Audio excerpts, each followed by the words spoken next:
from the NAACP, Roy Wilkins, Mid-Manhattan Branch. The Legal Redress Committee is pleased to present a criminal justice forum featuring our foremost law enforcement agencies. Tonight's focus, women in law enforcement. We come to you from the Wadley Secondary School for the Performing and Visual Arts. Exciting evening. We're doing women in law enforcement. And as many of you probably realize, the status of women in policing is not what it should be. Since its inception in early 1995, the National Center for Women in Policing has been a leading force behind increasing numbers of women policing. The positive impact of women in policing, including the reduction of police brutality, the increase in efficiency in police response to domestic violence, and the increased emphasis on conflict resolution over force, mandates that we strive for gender balance in policing. But as the study shows, the increase in women in law enforcement remains stuck at an alarmingly low rate. At present rate of growth, women will not achieve equality in law enforcement agencies. Furthermore, the data is clear that there has been progress only where women law enforcement officers and women organizations have taken legal action to fight the discriminatory hiring and promotion practices, and where court-rendered consent decrees have forced agencies to increase the numbers of minorities and women hired and promoted. The barriers to women in policing are thus. Study after study has shown that the single largest barrier to increasing the numbers of women in policing is really the attitudes and behavior of their male colleagues. No foul intended for our male colleagues here tonight. Nationwide studies consistently find that discrimination and sexual harassment are pervasive in law enforcement agencies, and that supervisors and commanders not only tolerate such practices by others, but are frequently perpetrators themselves. Hostile environments and systematic discrimination keep women from joining police agencies in more significant numbers and from promoting up the ranks in policy-making decisions, thus perpetuating a style of policing which is outdated, ineffective, and enormously costly to communities. Entry exams with their emphasis on upper body strength favor men and wash out women, despite studies showing prowess to be unrelated to this type of strength being related to job performance. Once on the job, women are frequently intimidated, harassed, and maliciously thwarted, especially as they move up the ranks. In Los Angeles, male officers formed a clandestine organization within the LAPD called Men Against Women, whose purpose is to wage an orchestrated campaign of ritual harassment, intimidation, and criminal activity against women officers. A large number of women across the country have been driven from their jobs in law enforcement to unpunished, unchecked, and unrelenting abuse. Law enforcement agencies continue to heavily recruit ex-military at military bases that are disproportionately populated by men. Recruitment departments have not adequately intensified their efforts, and I'm sure we're going to be addressing this issue this evening. National and international research shows conclusively that women in law enforcement measurably reduces police violence and improves police effectiveness and service to communities. The studies also show that women officers respond more effectively than their male counterparts to violence against women, which accounts for 50% of all calls to police. But this record stands in stark contrast to women's dramatic underrepresentation in law enforcement departments, where they make up 13.3% of sworn officers nationwide. Studies showing that as many as 40% of male law enforcement officers commit domestic abuse. More women law enforcement officers can serve as a strong force to promote a more effective response by agencies to domestic violence cases that occur from both within the police department and community-wide. Over the past 26 years, women have increased their representation, as I said, in sworn law enforcement positions to 13.3%. In the vast majority of agencies, women of color in sworn law enforcement positions are scarce. Women of color hold less than 6% of these jobs. Moreover, women of color are virtually absent from the highest ranks. And just to give you one statistic from the New York City Police Department, there is a total of 37,745 people employed, police officers. 6,000 are women. 2.2% of women are in command positions. And 1.2 of that percent are women of color. We've come a long way, but we certainly haven't come far enough, and tonight that's what we're here to discuss. Women in criminal enforcement agencies, what's been done to increase the numbers, what's going to be done, and we have a very wonderful panel of people tonight. As you can see, from many of the agencies, we have both a woman and a man, and we're going to get down and dirty tonight, so I hope the audience is ready, because we're out for blood tonight. Nothing personal. Thank you. Thank you, and thank you for this great program. These are the men and women who protect our national security. Please give them a round of applause. Stand up and let them know how appreciative you are of. Don't they look good? These are protect your national security as well as our neighborhoods. I can't hear you all. Don't you know how to cheer? Hey, come on, let's hear it. Let's get down, let's get funky. Please welcome the co-chair of the Criminal Justice Committee, Ms. Constant. Delmas, come forward. Good evening, everyone. I have the privilege of introducing our first speaker, that is Inspector Crystal Johnson. Her bio is included in the program that was created earlier tonight. I'm just going to highlight just a couple things. She's currently an inspector. She's been in New York City with the New York City Police Department since 1986, so that makes it 26 years? 26 years on the job. She was promoted from police officer to sergeant to lieutenant to captain to deputy inspector to inspector. That's a huge accomplishment. She's currently assigned to the 113th precinct located in Queens. That includes St. Albans and South Jamaica. It's a very busy precinct if you're not familiar with that part of Queens, and she's doing a fantastic job there. There's one thing that I do want to point out. She attended the Police Management Institute. That's a program that was created by Commissioner Kelly about 20 years ago, and it's designed to, I'm going to use my own words, find rising stars in the police department and give them specific training so they can advance in the ranks. After she completes the training, she has to make a presentation to Commissioner Kelly in person. And she must have done well because she graduated in 2008, and in 2010 she was promoted to inspector, her current position. So with all that being said, I'm going to invite Inspector Johnson to the podium. Good evening, everyone. Good evening. I'll be brief. I'm a product of New York City. And when I say a product of New York City, I grew up in Harlem, right here in this community, and in the South Bronx, in the projects, what they now call developments in the South Bronx. I attended school here, St. Thomas the Apostle, which is used to be on 117th Street and St. Nicholas Avenue. I lived on 115th Street between Lenox and St. Nick, which doesn't even exist anymore. 95 Lenox Avenue is there. As far as the police department is concerned, as he said, I became a police officer in 1986. It wasn't something that I wanted to do. I'm gonna tell you that. I was in college. A friend of mine convinced me to take the exam, and it took a while, but I decided to become a police officer.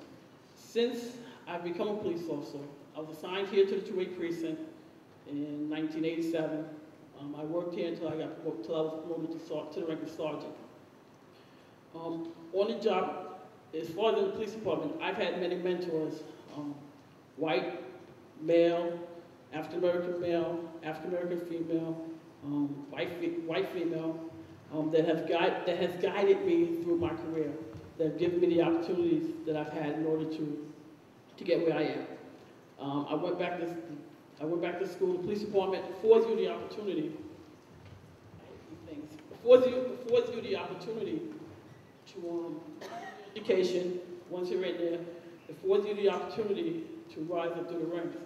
One of the things that happen is that once you become a police officer, in order to rise to the ranks, you have to make sacrifices.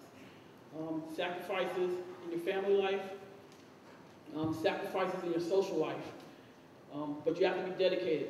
I can remember going on vacations and taking my patrol guide with me to study because I wanted to go up in the rank. I can remember going to the police Olympics, as they would say, the law enforcement games, taking my patrol guide with me. I'd bowl, come back and I'd study. They said, Crystal, you want to hang out afterwards? No, I got to go back to my room and I have to study. So there's plenty of opportunities to rise up in the rank for male as well as female, but you have to want it. You can't just sit back and expect somebody to give it to you.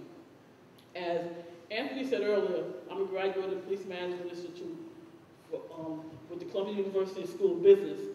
When I graduated from that in 2008, I was in the 20th class. At that point, there was only 302 people within the New York City Police Department that had attended the Police Management Institute. So as a female, I felt that to be an honor to be selected in order to go to that. When you look at that, as the first speaker said, that there are 37,000 members of the New York City Police Department. So that's an honor and an experience that I will never forget. Right now, I'm the commanding officer of the 113 Precinct. The 113 Precinct is located in Jamaica, Queens. It is 16.5 square miles. It is one of the biggest precincts in New York City. And Police Commissioner Kelly has given me the opportunity to be the commanding officer of there. I have 200 and some odd individuals that work for me, whether they're uniformed members of the service, whether they're civilian members of the service, and I've been there 5 years. It's a great opportunity. You come into the police department, I tell the young people, stay out of trouble, take the police department's exam. It's a lot of opportunity. You do not just have to be on the street. You can be a member of narcotics. We have gang units. We have a photo unit in the police department. You have you can have youth. We have youth committees in the police department that can work with the youth of NAACP. We have community affairs. We have a number of different things in the police department. So if you come in, you go as far as you want to, not as far as someone else lets you. I believe that too much is given, much is required. The Lord has given me an opportunity to come into the police department. He's given me an opportunity to do the things that I need to do, and I just enjoy giving back to my community. Thank you. Thank you, Inspector. And please give Commissioner Kelly our regards because we had the 100th centennial celebration of our national association, and we could not have pulled it off without the support of NYPD and Commissioner Kelly's office, and really appreciate that. We have a walk-a-thon that's coming up. It is our turn to do the walk-a-thon this year, which is June 14th. So I'm going to be reaching out to your office so we can get all appropriate permits and do a youth healthy walk and a nonviolent walk in Harlem, okay? I'm going to introduce, bring back our chair, Anna Lewis, who's going to introduce our last guest speaker before we get into our panel. Anna. Thank you. I just wanted to make a quick clarification about the speech I gave earlier. It was really only referring to law enforcement officers, not the prosecutorial, like the district attorney offices. So it was really only referring to people who are in law enforcement as officers. I, with great pleasure, am introducing our next speaker, Joanne Jaffe. She's a 3-star chief and the first woman to hold the position of Chief of Housing for the New York City Police Department.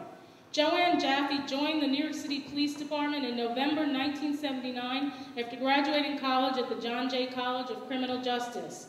Upon graduating the police academy, she was assigned to the 75th Precinct in East New York, Brooklyn. While on patrol, she continued to pursue her education. In 1984, she earned a master's degree in forensic psychology. After 4 years as a patrol officer, she was elevated to an investigative assignment within the Queens Narcotic Division of the Organized Control Bureau. Now, I was told to shorten my intro, but it's really hard. She has an amazing, amazing career, but I am going to try to go through some of it. In 1993, Lieutenant Jaffe was promoted to captain and assigned to Patrol Borough Manhattan South. She served as the executive officer of the 13th Precinct, Gramercy Park, and the 9th Precinct, East Village. In December 1994, Captain Jaffe received her first precinct commanding. That's a big deal. The first precinct, which encompasses the southernmost part of Manhattan, including Wall Street. In August 1995, she was promoted to the rank of Deputy Inspector. In December of 1995, Deputy Inspector Jaffe was assigned as commander of the 33rd Precinct located in Washington Heights in northern Manhattan. In August 2003, and I'm skipping, as I said, a few of her many other accomplishments, in August 2003, Chief Jaffe was promoted to her current position as Chief of Housing, overseeing all police activities in the Housing Bureau. While serving as commanding officer of the Housing Bureau, she was selected to attend the Harvard University's Kennedy School of Government Executive Education course and was awarded a certificate of completion from the Senior Executives in State and Local Government program in June of 2008. Chief Joanne Jaffe continues to oversee all police activities within the NYPD's Housing Bureau. It's a major accomplishment, a major job, and it's with great pleasure that I introduce Joanne Jaffe, Chief of Housing. Give a big hand. Good evening to everybody. It's really an honor to be here with so many esteemed colleagues, but more importantly to talk to some of the high school students and to the adults here tonight. I'd like to just start by telling you a little bit about myself, and I'll be brief. I love to start just because I think back to when I was in high school, like some of the students here today, and I remember feeling a little lost, feeling like I didn't really have a focus, knowing that I wanted to be a police officer, and not really knowing if I would achieve that dream. There were times when I was in high school when I wanted to drop out of high school, and thank God I stuck it out. Nobody in my family was a police officer. I had no teachers, nor role models, nor mentors, and my family really didn't want me to become one. I stuck it out, and I went to John Jay College because that was the college I wanted to go to because it was criminal justice, and that was what I wanted to do, go into the field of criminal justice. And that really helped me focus what I wanted to do, and I felt like my life started to change when I went there.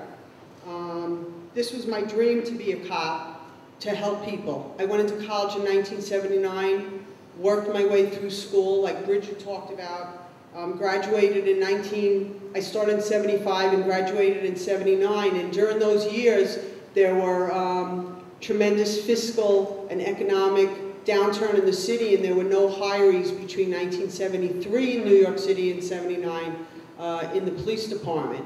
And in 1979, they gave the first test, and I was lucky enough to take it and to pass it and do very well, and came into the police department. I started in the 7-5 in East New York, and when I started in the police department, there were very few women. The first class of women on patrol were hired in 1973, and many of those women got laid off and never did come back. But there were a couple of hundred sprinkled throughout the city of New York. I studied very hard, as Crystal, as Inspector Johnson said. I wanted to be a sergeant. After I saw what being a police officer was about, and saw sergeants on the desk and realized, you know, I could do that also. I studied, I stayed focused. I recognized that I really had the best job in the world, and it was so fulfilling to have the opportunity to help people and to just relate to people and be outside and be outdoors and really come home every day and feel like you made a difference. You made a difference in someone's life. Today, women in the police department make up 17%, and women are involved in every rank of the police department. There are beat cops that are women, there are detectives that are crime scene investigations, there are inspectors that are commanders, and there's 1-star and 2-star and 3-star chiefs, female chiefs, that really partake in running this department. We continue to make our community safer each and every day. And why do I tell the students this? Obviously, number one, education is key. It is just key in anything you decide to do, whether you decide to be in law enforcement, become an accountant, go into business for yourself, or just be an artist in any way. Education is key. Education is power. I also tell you that you could be anything you want to all the students. Nobody could tell you you can't be anything. You can strive hard, you can work hard, and you have to focus your energies and not be pulled down by negative influences. You have to believe in yourself. Believe in yourself. Have the confidence in your abilities. But always stay true to yourself and your values. And always, always work hard. It's really about working hard. You know, in the police department, you only move up the ranks. The first 3 ranks, sergeant, lieutenant, and captain, is through a test. And Inspector Johnson talked about that. You have to study. It's open and equal for everyone, but you have to be willing to put in the work for those tests. After the rank of captain, deputy inspector and above, it's discretionary, and those positions are appointed by the police commissioner. But those first 3 ranks, sergeant, lieutenant, and captain, are civil service tests, and they are hard tests. And you have to give up a lot, just like if you go to law school, just like if you're involved in other things, you have to give up a lot to get back. As mentors and role models, it's up to all of us here on stage to continue to conquer conventions and biases and inspire future generations of both boys and girls to pursue whatever the profession they choose to pursue. And I wish you all the best of luck in what you choose to do. Thank you. Let's give Chief Jaffe another hand. I'm going to big hand because in this community, in the 15th Congressional District, we have the most public housing in the country. The most public housing in the country. The good news is that like other congressional districts, that you don't have to travel for miles and miles and miles to patrol it.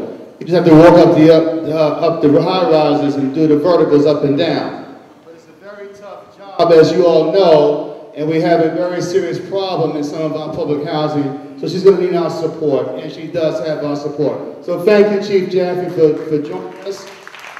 Acknowledge Tanya Kennedy, Judge of the Civil Court, one of our executive committee members who just arrived.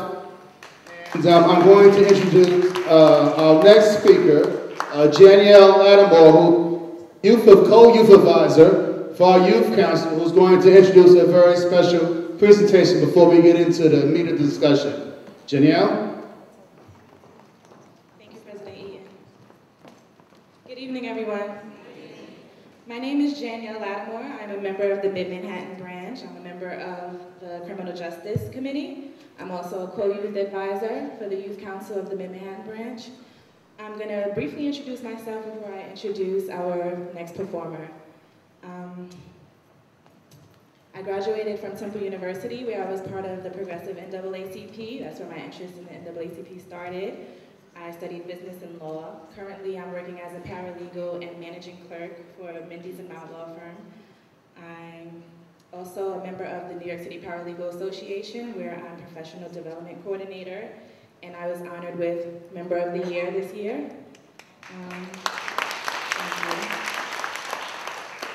I'm also involved in church. I'm a president of a choir, the Young Adult Ministry Choir at Canaan Baptist Church. And I aspire to become an attorney. I plan to go to law school in New York in the near future.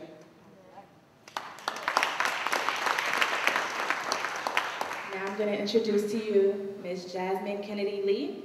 She is a student of Watley High School. I'm going to read her bio for you. Jasmine Kennedy Lee was born August 26, 1993 in Harlem, New York, currently residing in the Bronx. She attends Watley Secondary School for the Performing and Visual Arts, which was the foundation of her academic excellence and also the foundation that led her to pursue talents she never thought she had. Jasmine started Watley in 6th grade, which was the breaking point of her newfound discovery in poetry. It all began in 6th grade when her avid, advanced via individual determination teacher, Ms. Finero, gave an assignment to write a poem about any topic. Jasmine shared her first poem entitled Past to Present. When she performed that original piece for the very first time, the audience embraced her after receiving it. From that day, she realized poetry was her passion.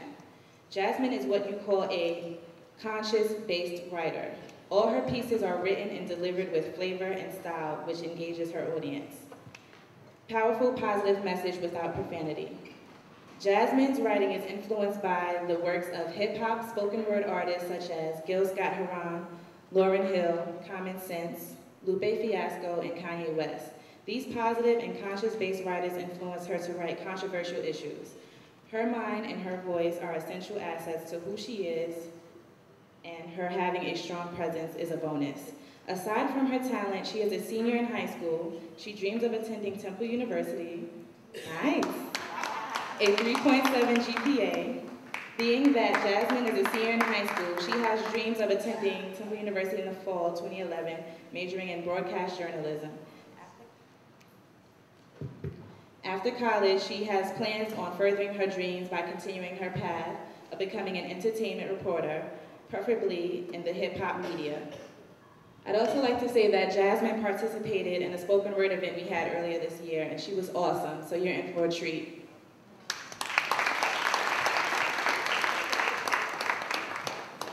This piece is entitled Black History. Black history, the mystery, the brotherly, the sistery, the slave songs, symphonies, the picket signs, sympathies, burning upon a lynch like it's black for rotisserie, the enemies who injure me and try to kill me mentally. There is a boulder I carry on my shoulder. It's a cold world that's filled with fallen soldiers. The eye having dreams in it, yes we can quote. It's the sonic youth, ignorance, the wisdom of the olders. Sleeping in reality, wake them up, Folgers. Life is a story, so I sat there and wrote her. In between dreams, it's hustle and schemes, we fight the same fight that made Martin Luther, the king, sing. We shall overcome and follow the drinking God. The runaway slaves on the ground, all aboard. The abolitionists, rest in peace in the morgue. The new generation fails to prevail forward. Society won't hire me. I'm put up on a hierarchy. It's now or never, and never, never is a possibility. Obama is the president, making dead presidents. See, we set the precedent. I don't feel he's best. I just feel he's better than. Half white, half African American. Without his white features, do you think he ever had a chance? Pull out the race card, civil disobedience. Black in the berries, sweeter the ingredients. While he's going around town, bringing the sound, your fellow Americans dancing around, pants on the ground. You and I, unified, black and white ties. I put my fist in the air as I modify. Black history, only 1 month of 10 years of history. Light shades, dark shades, color was a mystery. Racism lives, will we overcome the misery? Hatred's alive, but my pride is what lives in me. Like Lupe said, he gets his energy from his energy. He's on a losing strike, but on a winning streak. So it's that red, black, and green that forms a remedy. Decreased catastrophe forms a unity. To piece together black history. Wow! Wow, put that down. This is our future. This is what this forum is about. This is what the NAACP is about. Listen, let me see you stand up. Stand up. All right. The NAACP was built on the foundation of these young people. And that's why we're doing this forum today. And this is why the forum by our presenters here today. They want to talk to you. Now, okay, one of the questions that you asked tonight is how we raise that 17% to 50%. I don't think Chief Jaffrey's fellow officers won't mind that. I know Deputy Inspector is married to a sergeant. So you're in for a treat, but you did a wonderful job. Keep up the good work. Thank you. We're moving on to the portion of the program where the students that you see sitting before you will be taking an active role. Hi, I'm going to introduce Karen Ian Doro. She's a supervisor, special agent, drug enforcement agency from New York Enforcement Division. Group supervisor, GS Karen Ian Doro, Earned an associate's degree from Pinnacle Technical Institute for Electronic Engineering and Technology. A bachelor's degree from William Patterson University in Communications with an Education emphasis, and master's degree from Seton Hall University in Education, Supervision, and Administration. Upon graduating from Seton Hall University, G.S. Dorff was employed by the Essex Country Superior Court as a probation officer and court liaison officer. She also worked in the Essex Country Prosecutor Office, ECPO, in Newark, New Jersey as a victim witness advocate for community relations specialist for the Essex Community Prosecution. In March 2009, G.S.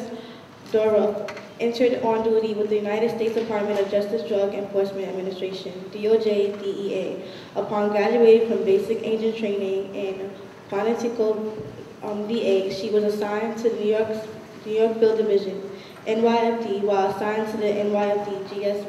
Dorff was assigned to the high-intensity drug trafficking area. As well as other enforcement groups during this time, she indicated one of the first internet TII investigations successfully committed by the NYFD. While assigned to enforcement, G.S. Dorff made numerous arrests, seized multi-million grams of narcotics, and has seized large amounts of U.S. currency. G.S. Dorff was served as the NYFD training coordinator. In September 2009, G.S. Dorff was promoted to Supervisory Special Agent of the NYFD Technical Operations Group. As a supervisor of the TOG, G.S. Dorff manages requests ranging from the installations of commerce and global processing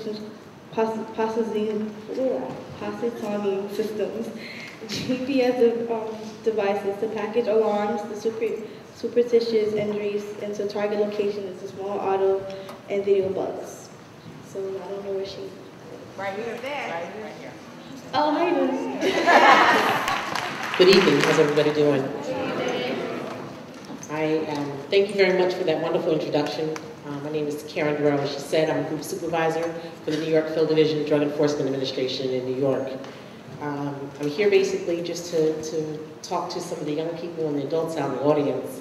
And I just wanted to talk to them about the importance of education. And, you know, as we women in law enforcement, there are not a lot of us out there, but it's very important that you strive and put everything that you have towards your goals and your vision. I started off as she stated, as a probation officer. I changed my career like 3 different times. I have an engineering degree, I have a communications degree, and I have an education degree. I have strived very hard in my organization to work and to be in the position that I am today. I've been a supervisor now with the DEA for 2 years. I'm looking forward to continuing my growth in my organization. I'm very happy and very pleased with the Drug Enforcement Administration. Some of you may not know this, but our administrator is actually a female. And she is somebody who has worked her way up through the ranks to become the administrator who was appointed by the President of the United States. We also had, a couple years ago, we had the Deputy Administrator and the Administrator, both females, a couple years ago. So DEA is definitely striving and working hard as far as trying to get women in very important roles and positions with our organization. Thank you.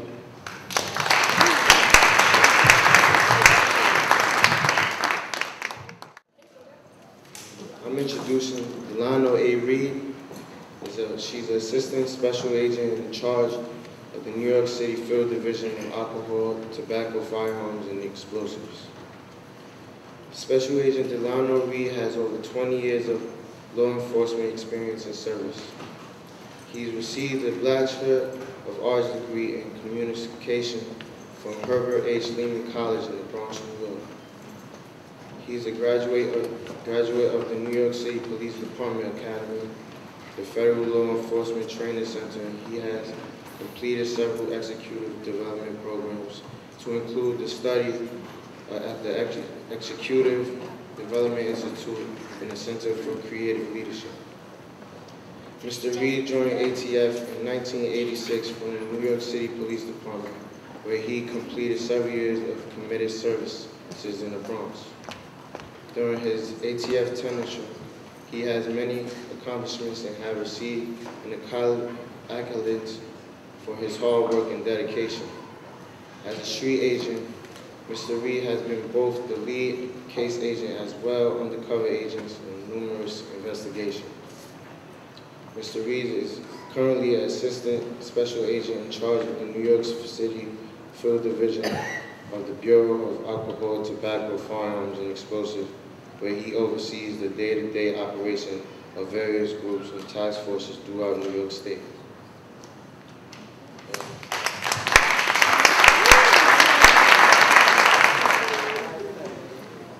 All right, good evening, everybody. Good evening. Wadley High School, what's up? How you was For my Caribbean people out there, wa afternoon. All right, as stated, my name is Delano Reed. My job is Assistant Special Agent in charge for the Bureau of Alcohol, Tobacco, Firearms, and Explosives, better known as ATF. And I'm just going to give you the Reader's Digest version of what ATF does. Certainly, it's an honor and a privilege for me to be up here as a member of this distinguished panel. And I'd like to thank the Mid-Manhattan branch of the NAACP and, of course, Beverly Wheeler for extending the invitation to me.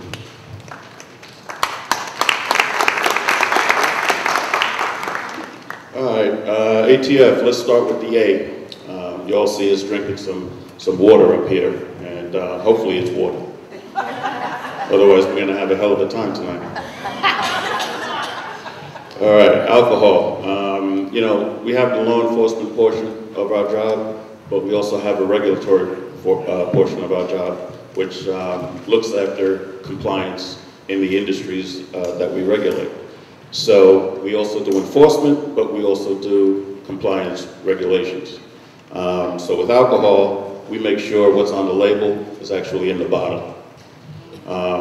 By way of enforcement, well, we're not really doing that anymore. Maybe down south, there's still some places where they're still making alcohol and moonshine and whatnot, but up here in New York, that's not really a problem.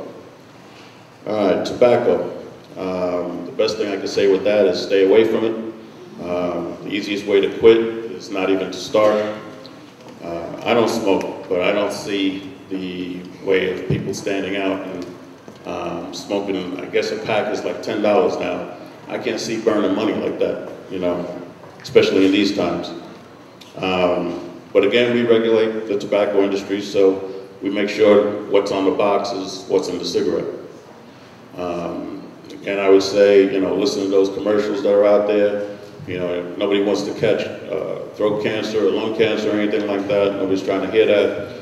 You know, I have an uncle, you know, and he likes to smoke a lot, and, you know, he got into trouble, and he talks like the man from the commercial, you know.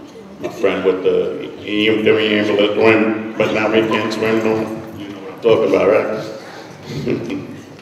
Okay, so just stay away from cigarettes, no good for you.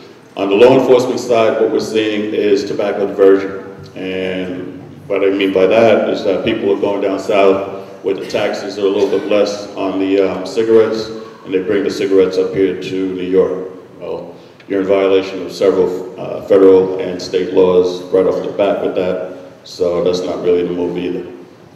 Firearms, of course, again, we regulate the firearms industry. The federal firearms licensees, the FFLs is what we call them, or the gun stores, we make sure that their records and books are kept intact. Naturally, what we're seeing here in New York is it's very tough to get firearms in New York. But what people do is they go down south where the state laws are a little bit easier, and they get the firearms down there and trafficking back up here to New York. Now, one of the patterns that we see within firearms trafficking is that guys will go get their girlfriends to go in the store, buy the gun for them, and then they'll bring the gun back up here. And believe me, that happens more often than what you'd like to think. So I would say, you know, spread the word around. It's not the move. We're going to find out who it is. All the guns have serial numbers. Even though they tell you a lie, they're going to remove the serial number, we still find it, and, you know, we come knocking on your door. So, you know, just don't go for that okey doke, and spread the word around to your friends as well. I heard the number as far as for about 13% is somewhere where the women in law enforcement is averaging across the nation. And, you know, we all know the rent is too damn high. Well, 13% is too damn low. So we need y'all. We need y'all to come out and apply for law enforcement positions. As I'm here, you know, I've had the opportunity to reach out and to have some female agents come on board in New York. You're going to meet one tonight, and she's truly the bomb. She's the truth, and when you hear her bio, you'll know why. I make it my business to speak with all the female agents within the division, and it's a very demanding job, very stressful, and there's a lot of pressure inherently built into it. So, you know, we can provide training and conferences and things like that, but you know, when we deal with people, it's you know, it's doing federal time, and that's no joke. You know, we'll throw 5, 10, 15 years at you in a blink of an eye, and you know, walk away and do the next case. So, you know, you gotta be tough in order to be an agent. But you know, I know there's a lot of tough people out there, and we certainly are looking for you. You know, we have offices everywhere. So if you want to be in New York, there's a possibility that you can always come back. I did. I started here, and I was fortunate enough to come back. I'm very thankful for that. Well, what I would say at this point is for you guys to please be careful with what you do now, because it has serious repercussions for what you can get in the future.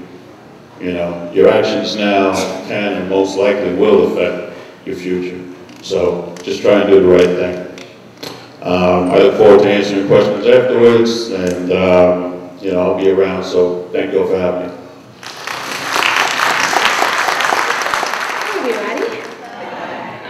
Okay, let's get into it. Okay, Special Agent Aisha R. Winston is a product of Massachusetts and New York City public schools. Ms. Winston received a bachelor's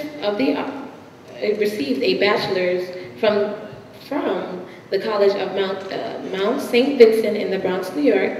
After finishing school, Ms. Winston began her law enforcement career in 1993 with the Special Commissioner's Office of NYC School District, investigating allegations of sexual abuse of children by employees or contractors. In 1989, Ms. Winston accepted a position with the New York State Attorney General's Organization Crime Task Force and investigated traditional and non-traditional organized crime.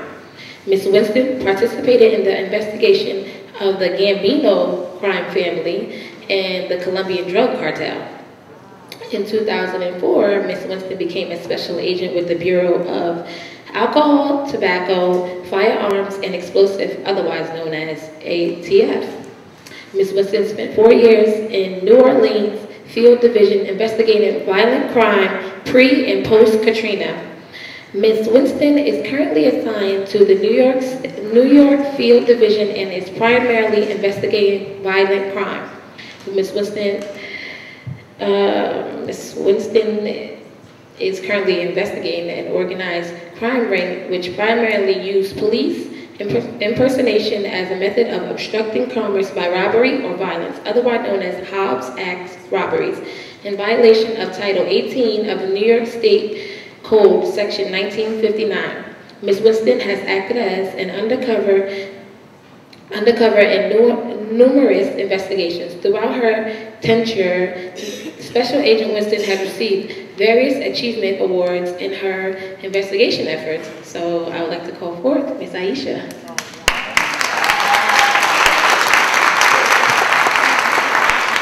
Thank you very much. That was fantastic. Thank you. Good evening, everybody.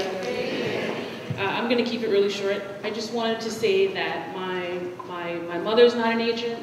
My father wasn't an agent. My grandparents weren't agents. I don't come from a long line of federal agents. But when I found out what the federal agents do, it was something that I wanted to do. So I want to encourage all of you that if this is something that you want to do, or whatever it is that you want to do, it doesn't matter that that's not what you come from and that's not what your people have done. If you see somebody who has a job that you want, Don't be shy. Approach that person and say, hey, my name is Aisha. I'm interested in what you do, and I'd like to know how you got there. What did you do? What were the circumstances that led you to this career? And whether it be a woman or a man, if you're a woman and you feel more comfortable going to a woman, do that. If you feel comfortable going to a man, do that. But don't be shy. Don't wait for someone to come to you and reach out to you. You have to go for what you want, okay? That's what this is all about. Whether you're a female, black, white, Hispanic, Asian, whatever it is that you want to do, you need to be a go-getter, go out there and get what you want, because no one's going to give you anything. That's really important to keep in mind. Don't be shy. Don't wait for an outreach or whatever that may be. You go out and do what you want to do. I was a teen mother. I've had many different jobs, and people, I'm sure a lot of people are very surprised that I'm in the position that I am in today. But I came from a very strong family, very strong religious family, so you're going to use all of that, all the strengths of the people that you live with, that you know, draw from whoever you need to go to get to where you want to be. I'll be here afterwards. I'll answer any questions that you have, and it's good to be here, and I appreciate the invitation. Thank you.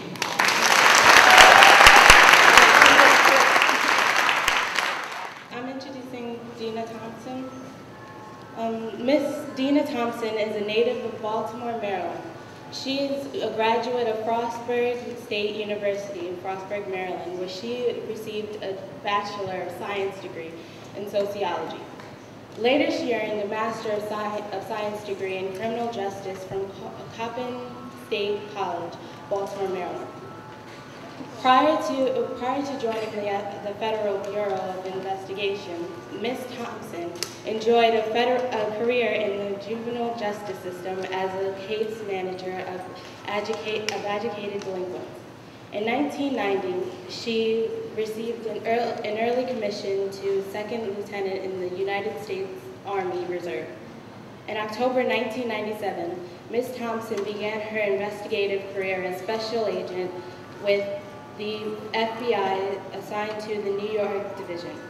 As Thompson's primary assignments were administration, surveillance operations, drugs, organized crime, counterterrorism, counterintelligence, and most recently, the Intelligence Division. S.A. Thompson serves as relief supervisor and training agent for newly assigned agents to her squad. S.A. Thompson is one of the New York office's liaisons. She coordinates the International Visitors Program and serves as an official representative to the employees of the permanent missions and consulates of the United Nations. S.A. Thompson is a FBI certified instructor.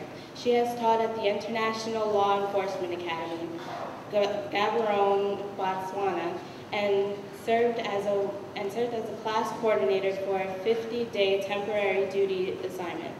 S.A. Thompson has also taught in Abuja, Nigeria, to other law enforcement partners.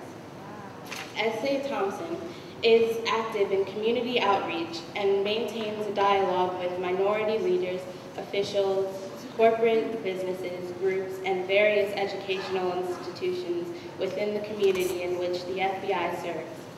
S.A. Thompson served as an advisor to the FBI Explorer program for children between the ages of 14 to 20 who are interested in exploring law enforcement.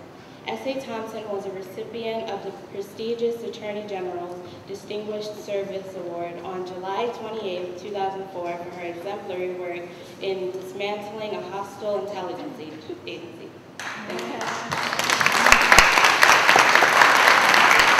Dumela Ra, Dumela Ma. That's Setswana for hello ma'am, hello sir. And I learned that in Botswana in Southern Africa. As a Bureau certified instructor, one of the opportunities as a woman in law enforcement is the ability to travel the world. And it's very exciting. Some of the other opportunities is evidence recovery team. I'm sure many of you watch CSI and Bones and all those other shows. You can also become a firearms instructor and a polygraph examiner. You can also rise to the ranks of our executive management as the assistant director in charge. We just recently had our first Assistant Director in Charge, Jennifer Darchek. She's the head of the New York office. Also, an SAC, Special Agent in Charge. You are in charge of the entire office and our smaller offices. And you can head up our legal attaches overseas. Since we're in a school, I have a pop quiz for you. A, is the FBI an intel agency? B, is the FBI a law enforcement agency? Or C, is it all of the above? Raise a hand. That's absolutely correct. The FBI is an intelligence agency with law enforcement responsibility, and you all just got your first A for the night, so good job.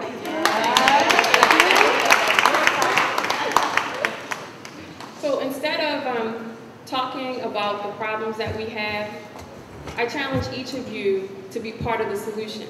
And you can do so by mentoring other women. You can talk to other female agents. You can reach out to any of us on the panel tonight. And I don't want to take up a lot of time, but I do want to answer all the questions. So I'll just save it to the end, if that's okay. And I just want to say that female special agents are a rarity no longer. Harold G. Brantley attended Wagner College, Staten Island, New York, where he has earned a degree of Master's of Business Administration. In 1988, Mr. Brantley entered on duty as a special agent with the FBI. He was assigned to the New Haven Division from July 1988 through 1992, and then to the New York Division from February 1992 to present. In 1998, Mr. Brantley was promoted to Supervisory Special Agent, position in the New York office, where he supervised the Violent Crime Major Offender Squad. The squad has investigated responsibility for fugitives, crime against children, civil rights, hate crimes, extortions, kidnappings, and assaults of federal officers and gangs. Mr. Brantley supervised several high-profile cases involving Abner Lumia, Bill Cosby, Muhammad Ali, Joan Rivers, former MLB Commissioner Bud Lee, and the capture of former FBI top 10 most wanted fugitive James Charles Cobb. In December 2002, Mr. Brantley was assigned to the FBI headquarters, Office of Inspection, as a team leader for the inspection staff. In 2005, Mr. Brantley was promoted to the Assistant Special Agent in charge of the New York office while in New York. Mr. Brantley served as ASAC for the Administrative Special Operations and Counterintelligence Divisions. Throughout his career, Mr. Brantley briefly served as an acting special agent in charge for the following FBI field offices: Albany, Georgia, Jackson, Mississippi, and of course, New York. Mr. Brantley is married and only has one child, who is a member of the Florida Marlins Baseball Organization. And now I'll present to you Mr. Bentley.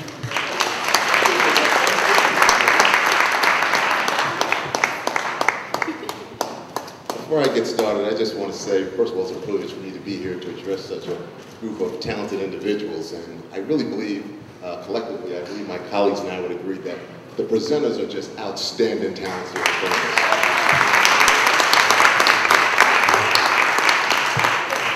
You know, after reading your backgrounds, I'm more impressed with you folks, and I only can hope that you all may aspire to join our team someday in the future, despite your chosen careers in which you seem to all have a game plan on what you want to do. Because I know in high school I didn't know what I wanted to do. And to see that you all focus, I think is quite commendable, and that's a credit to the school as well.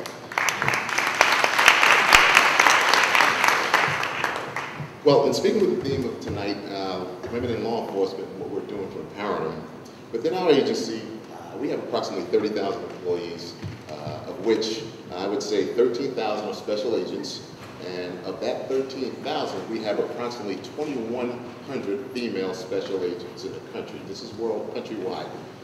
With that, there are 300 females in a position of management. Now, from my perspective, I think that number is way too low, as some of my colleagues alluded to in their respective presentations, and I think it would be nice to get that number up. More specifically, in our region here from New York, we have approximately 2,000 employees, of which we have 1,100 special agents, and we have only 237 female agents in the New York area. Now, this is the biggest field division in the entire country, and I think that number is also something that remains to be desired. We need to get those numbers up.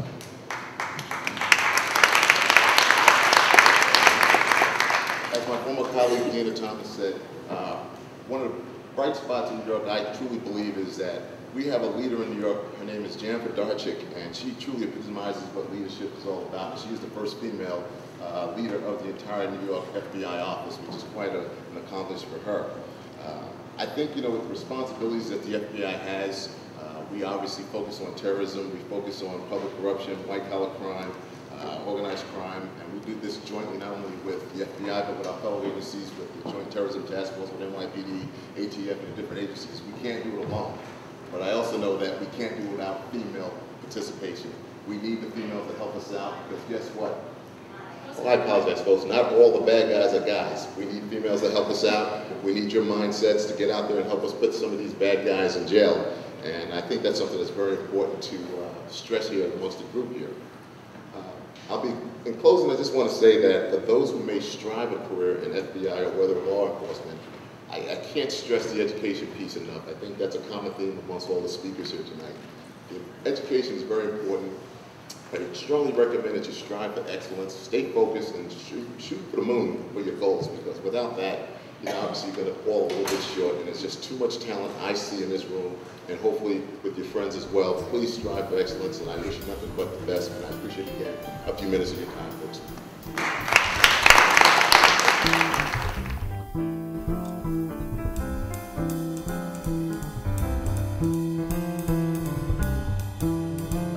Please join us for our next presentation when we continue Women in Law Enforcement.